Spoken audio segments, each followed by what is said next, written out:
I'm teasing you. It's very messy. It matters not. It matters not.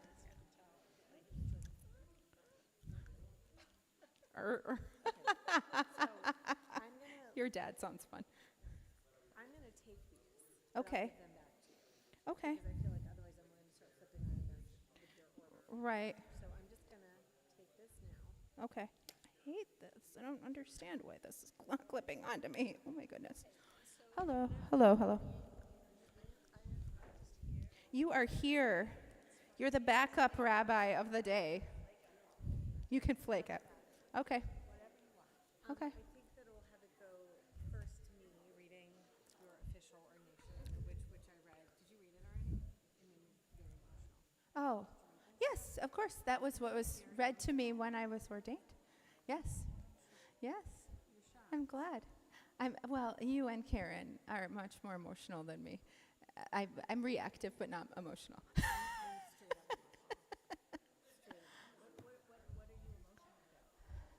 Oh. I know. It's this one that got me. This paragraph Take her right here. place. It's like, I'm going to be talking about this when I give my little speech. Yeah? Yeah, but not about this. I'm going to talk Yeah. about 575. Which is great. Thank you. Because I'm like the lineage of man. Do we have this? Hi, Lanny. How are you? Oh, Toda. Thank you. Oh, I'm so glad. Yes, thank you for that. Yes. Are you ready to get serious now for Yizkor? About Yizkor? Yeah? I'm serious. You can get serious. I get emotional every time. This book does not have what I need though. Oh, you don't?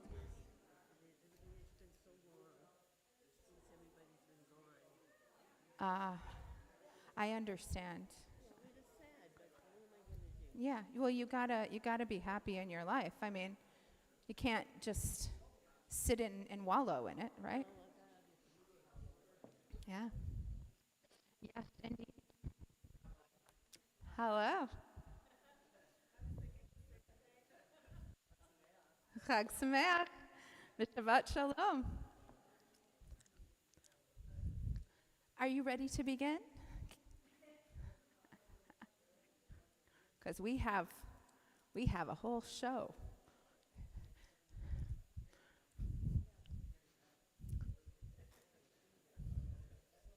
Okay, now I changed out your battery.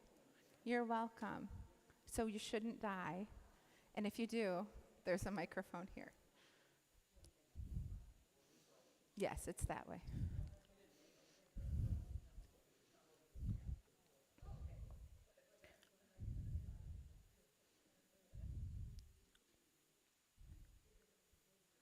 Welcome to Yizkor. So there's going to be several things that happen in a row. Yizkor is going to happen first. Then when Yizkor is over, just so you all are not like, what is going on here? We are, why are these tables here? We know they're tables. So we're going to then move the tables here for the Torah reading. And I'll be reading the first reading way down on that end. And then the second one will be way down on this end. It's like symbolic, but it's actually real too, because the Torah is, we'll roll it that way. So after the Simchat Torah service is over, don't leave the room, because we will literally get the kids out of there, and we'll do this, and there will be probably 2 minutes between the Yizkor service and Simchat Torah service. And we'll get it going fast. So our first song is the Hashivenu and Return Again, which is not in your Siddur, but Tracy and Michael and I will sing this for you.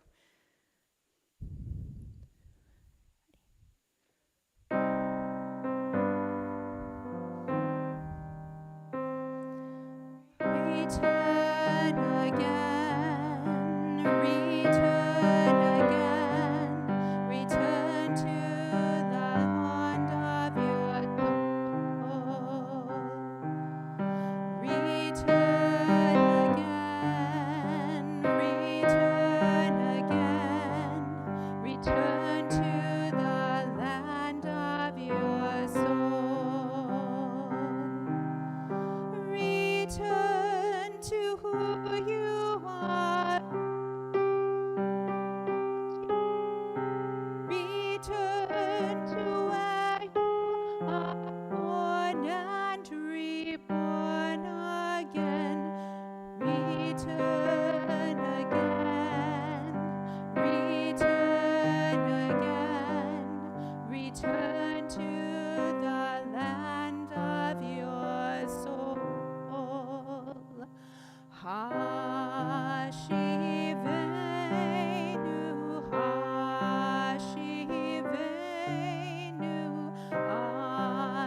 So our first candle today is a little bit different than what I've done in the past. We have had the different things that were outlined for us in our Maksurim, which is what we did during the high holidays.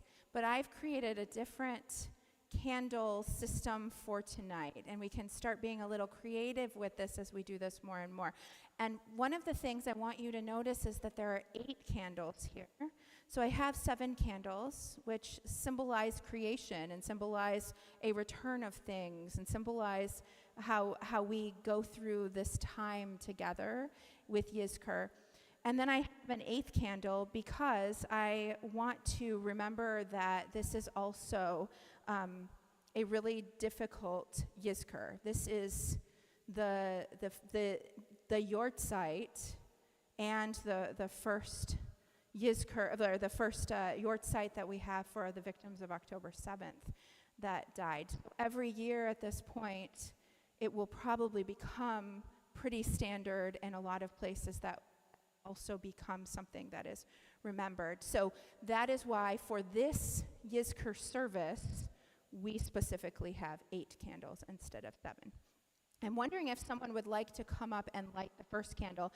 It's for gratitude of our life journey. I'm not going to have any of you read anything today, just to make things move more quickly, but you can come up, and as the person comes up, I will do the reading for this, and then Tracy and Michael will go into their song, and we'll be on page 575.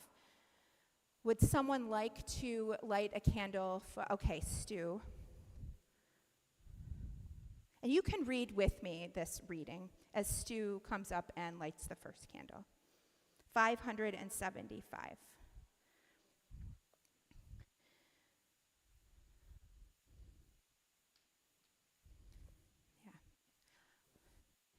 Yeah. Yeah, it's always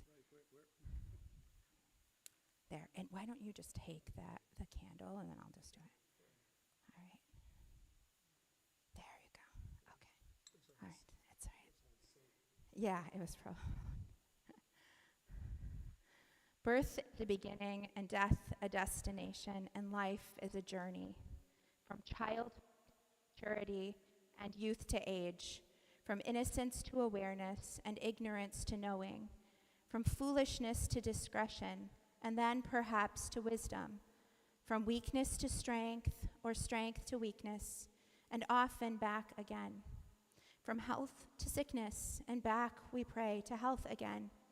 From offense to forgiveness, from loneliness to love, from joy to gratitude, from pain to compassion, and grief to understanding, from fear to faith, from defeat to defeat to defeat, until looking backward or ahead, we see that victory lies not at some high place along the way, but in having made the journey stage by stage, a sacred pilgrimage.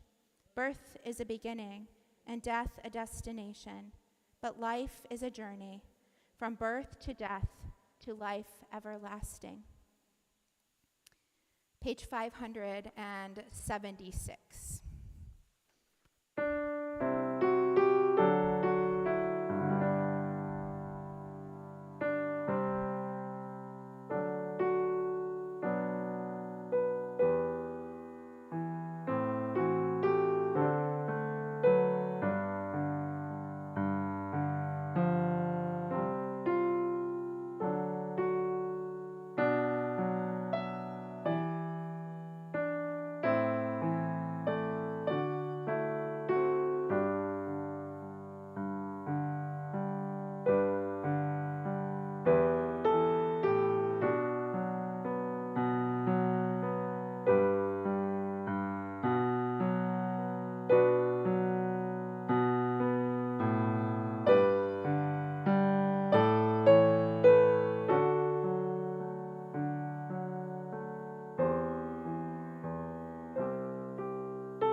Our second candle is for faith. And if anyone feels called to come up and light that candle, I invite you now. Pam, go ahead. And we turn to page 577 as Pam lights this candle.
And now our third candle is for joy. And joy is a difficult thing sometimes to feel when we are remembering that we have lost something. But I think as the journey goes, joy is something that is achieved a lot. We remember people that we have lost, and we can begin to appreciate how they touched our lives and the joy that from their lives touching ours. And so, Audrey, come on up for lighting the candle for joy. And we'll turn to page 578.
Before we light the fourth candle, which is the silent Yizkor, into a time of silent reflection. I'll just give you space to do that. At the bottom of page 579, we can read together in English. Each person has a name. We each have a name given by God and given by our father and mother. We each have a name given by our stature and smile, and given by our attire. We each have a name given by the hills and given by the walls. We each have a name. We each have a name given by our sins and given by our yearnings.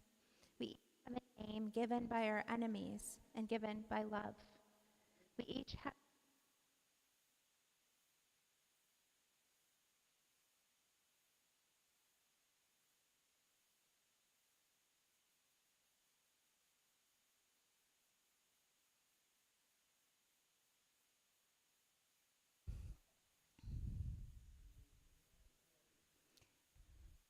So this candle is for the silent Yizkor, and I ask you to take just a few moments, or a few minutes I'll give you, and on pages 580 and 581 there are various readings, and find something that is meaningful to you, and reflect on the people that you have lost in your life, and we will meet together after that silent journey.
May God remember forever our loved ones who have gone to their eternal rest. May they be at one with the one who is life eternal. And may the beauty of their lives shine forevermore. And may my life and your lives always bring honor to their memory.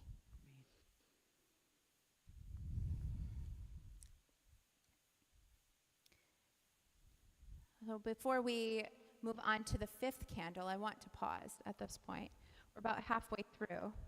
In fact, we're exactly halfway through this time, because when we have an odd number, I have to decide, do I want to pause kind of earlier, or do I want to pause a little bit later? This time, we're evenly divided. When I was a little girl, I remember going sledding one day, and I was probably about 8 years old. And I got in the car, and I decided to sit on one side of the car and not sit on the other side of the car. And I sat in the car for the whole car ride home and thought, have I changed all of the destiny of the universe by choosing the right side of the car and not the left side of the car? It's the first time I think I really thought about my choices actually have consequences. And things that happen in my life actually have a ripple effect, or what some call a butterfly effect. When I do something, it can affect Reuben. And then Reuben's reaction can affect Abby. And Abby's effect can affect Bela and Audrey and Dan, and it can ripple through the whole room. So when we lose someone, it changes maybe a little bit in our minds about, maybe more than a little bit, what could have been. We think about what could have been.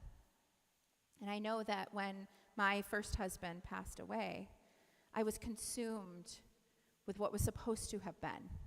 Not what could have been, but what I had counted on being. And I couldn't move forward in my grief because I was consumed with what should have been. Not what could have been, but what should have been. What I had decided I had been robbed of in my life. And it was through that time that I began to understand that when someone leaves our life, it leaves a major hole in our life. It leaves something. It leaves space. What could have been is something that we begin to reflect on. What should have been, or what we feel we have lost, we reflect on that. And hopefully, as we move through our grief, as different things happen that never would have happened had we not lost our loved one, we begin to see that what could have been is now not what happened, but now we wouldn't have what we have if this hadn't happened. And that can be difficult for us. That can be a hard thing to accept, especially when we have joys in our life that would never have happened had we not lost our loved one. My mother told me this when I was a little girl. She said, I had a miscarriage 6 months before you were born. And I think sometimes, who was that child that I never had in the world? And then I think I would never have held you and had you had I had that baby. It's a really difficult thing with grief. This is really hard. We can't have everything in life. It's difficult. It's difficult. Because I would not have been born had that baby been born, right? The timing wouldn't have been right. We have to live through this and accept it. And there is no way to actually make sense of this. This is how life is. What could have been, what should have been. And if we are focusing and fixating on that, instead of perhaps the opportunities that come with the life that we're given in the aftermath. I'm not saying that this is easy, but that is where we can begin to find healing and find space for growth and opportunities. This is a really, really hard thing. It's not pleasant to learn. It's really hard to live through. But I can say, and I think many of you can say, that in the aftermath of the loss, there were things that you were given that you're grateful for and that you can focus on and have gratitude for in your life. And you can simultaneously grieve for what it is that you have lost. It's okay to hold both. You have to hold both. And in holding both, that's really where we are able to find joy. We're able to find that we can move forward. With the loss, it will never be okay. It will never be whole again. But other things will come to us in our life, and God will give us things in our life to have and to hold. So I leave you with that. There's no answer to this. It's not easy. It's not neat. It's not tidy. It just is. This is our life. And we will all experience, and the beauty of this is that we all experience this. None of us experience this alone. None of us experience this in isolation. That's why Yizkor is so important. If you look around people in the room, every single one of us has had a significant loss. That's why we're here. Every single one of us is someone who can hold another. And I really ask you to make that something that you also are really able to do. Not only give of yourself to others, but be willing to accept from others. Sometimes that's harder to do. I leave you with that today. And if you want to talk about that, or have questions about it, you always know where you can come and find, and we can.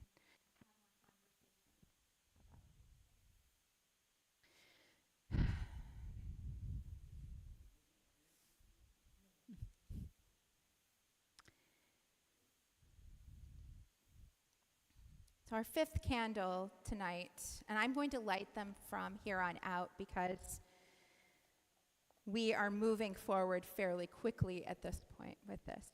Our fifth candle is for the yort sites that we have for our community.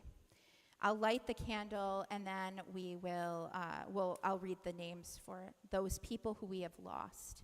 These are the current names in our community of current losses and yort sites that we observed this week. So recent deaths in our community are Robert, Bob, Gerald, Taub, and we're in the second week of Shloshim.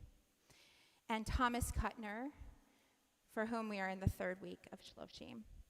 And then yort sites for this week are Arthur Barrett, David Belenkov, who is the grandfather of Maria Belenkova Buford, Herman Bennett, Archie Cherniak, and if I say anyone's name, tell me I want to say it right, Florence Cohen, Joseph Flagg, Larry Kamen, Barney Lander, who is the father of Brenda Cohen, and Bertha Lander, who is the mother of Brenda Cohen, George Miller, Maurice Rush, Larry Scott, who is the father of Pam Scott, Ida Shute, Betty Weinberg, who is the mother of Marcia Weinberg, Henry Weinberg, who is the father of Marcia Weinberg, Joan Weingarten, Max Weingarten, Jack Winograd, who is the husband of Anne B.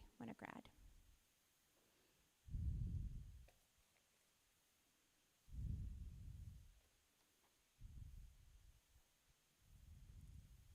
For our sixth candle, we remember those who we've lost in the past year.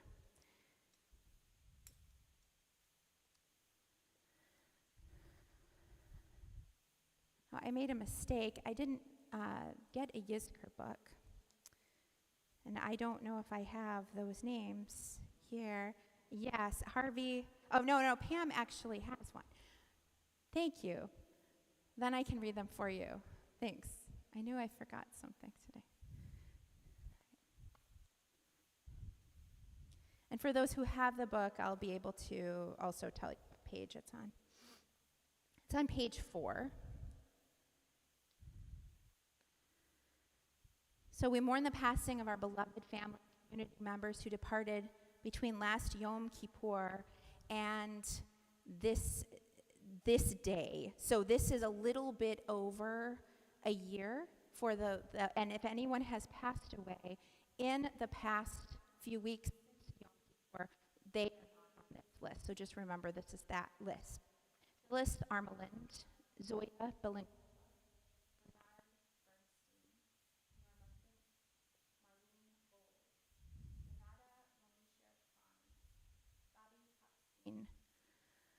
Levi Lando, Susan Muroff, Phyllis Oppen, Menachem Ridolesco Avadia, James Michael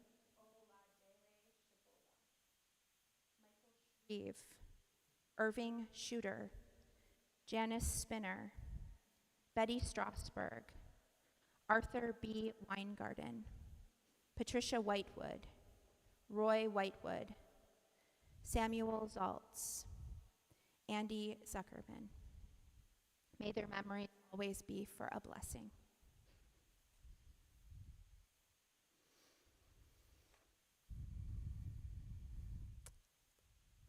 And our seventh candle are for the names that are being observed today in our community. And I'll light this candle, and then I want to offer you the opportunity to say the names of those who you are holding. I'll come around with the microphone for you. If you don't want to share the name of the person or persons who you are remembering today, it's okay. You can hold them in your heart, and you can share them privately with others. But if you want to say them out loud, you'll have this opportunity now. Simon Schneier, Sonia, and Labe Tenzer. All right, Abby, why don't you pass it to each person? So you take it. Marty Adler. I'm sorry, I can't hear. So it's who you're remembering today, Bela.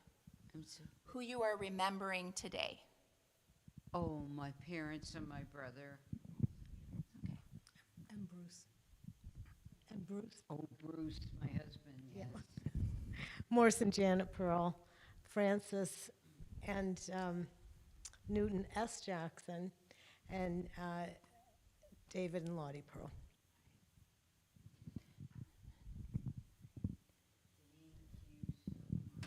There you go. My cousins, Sam Schulgold and Marty Dines. Suzanne Selby.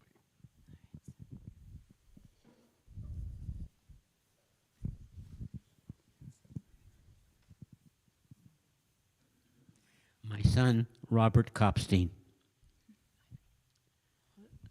Eileen. Are you remembering someone today? What?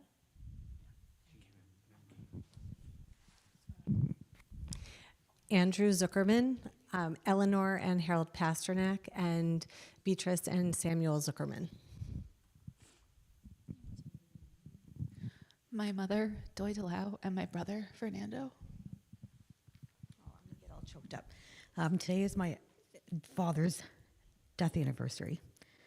So Lauren Scott and my mother, Lillian Scott.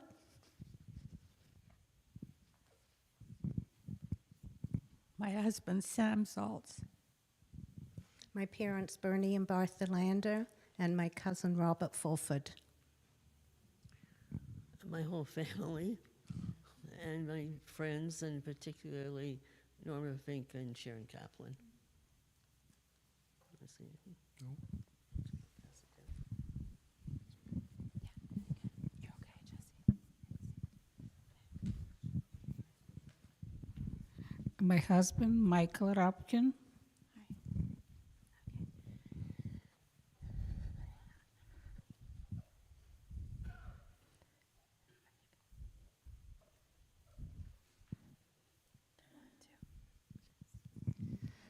My parents, Merton Bernstein and Barbara Bernstein. All right. I'll take it upon myself for Jim, so I don't have to go all the way over there, that his mother, Catherine Fick, and his late wife, Lisa Summers. Is that everyone for you? All right. And Michael, do you want?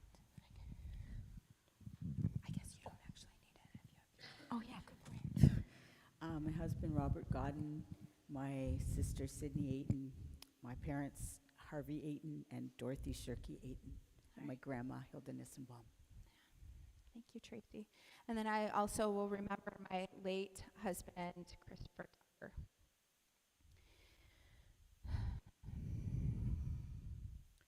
And now we have our special 8th candle, and that is for the victims of October 7th, for whom it is the Yizkor. Actually, I think the Yizkor was yesterday or the day before. I'm not exactly sure, but we'll observe it today. Or the Yortzeit, I'm sorry.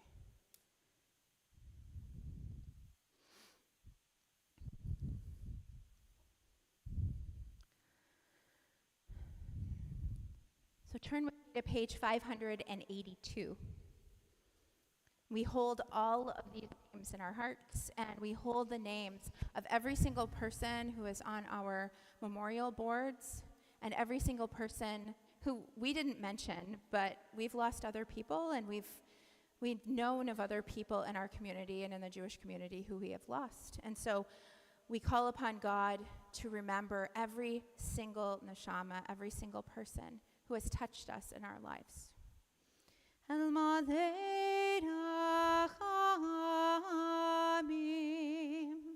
Please rise.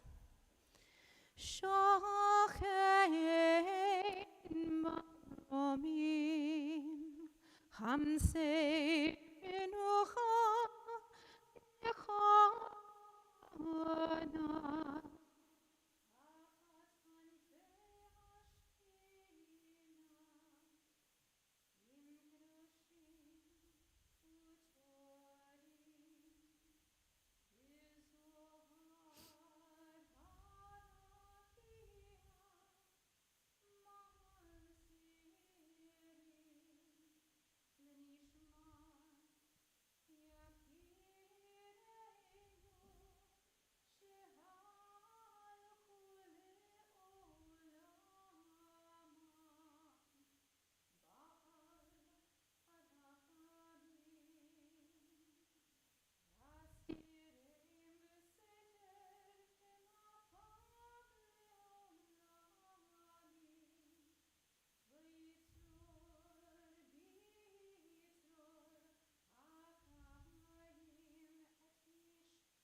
Page 596. And I'll ask you to read together with me, and then we'll say the mourner's Kaddish together.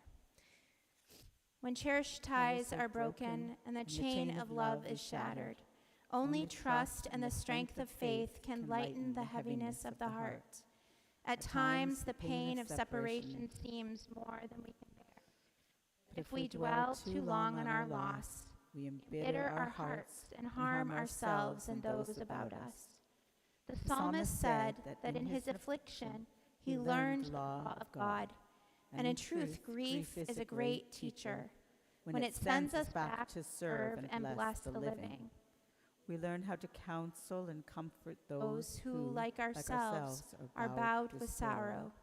We learn when to keep silent in their presence, and when a word will assure them of our love and concern. Thus, even when they are gone, the departed are with us, moving us to live as, in their higher moments, they themselves wish to live. We remember them now. They live in our hearts. They are an abiding blessing. Page 598. Yitgadal Kadash Rabbi. V'alma divra kirute v'amlich malchute. B'chayechon uvyomechon uvchaye dekol beit Yisrael. Ba'agala uvizman kariv v'imru amen. Yehi shmei Rabba mevorach leolam olamei almaya. Yibarach v'yishtabach v'yitpa'ar v'yitramam v'yitnaseh. V'yithadar v'yitaleh v'yithalal shmei dekudsha barichu. Le'ela min kol birchata v'shirata. Tushbechata v'nechemata. Da'amiran be'alma v'imru amen. Yehi shlama Rabba min shamaya. V'chayim aleinu ve'al kol Yisrael v'imru amen. Oseh shalom b'imromav, hu ya'aseh shalom aleinu ve'al kol Yisrael v'imru amen. Zichronam levrach, their memories be for a blessing. You may be seated.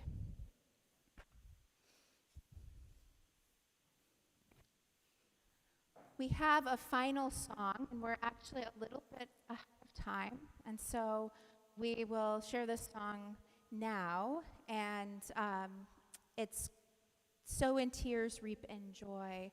Those who sow will reap in joy, and we hope that that is our outcome in our life. Are you ready? All right. It's not in your book. I looked. I tried.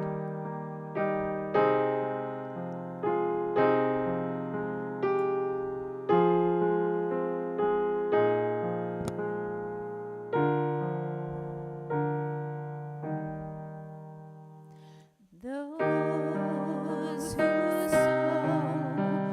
sow in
more time now that you might have the words. Those who sow in tears will reap in joy, will reap in joy. Those who sow in tears will reap in joy.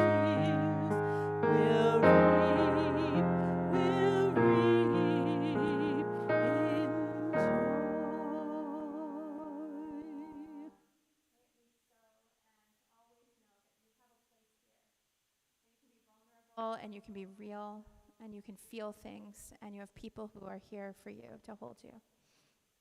I'll give you, because we have a little time, and the kids are eating pizza, and we're actually ahead of time. I'll give you about 15 minutes.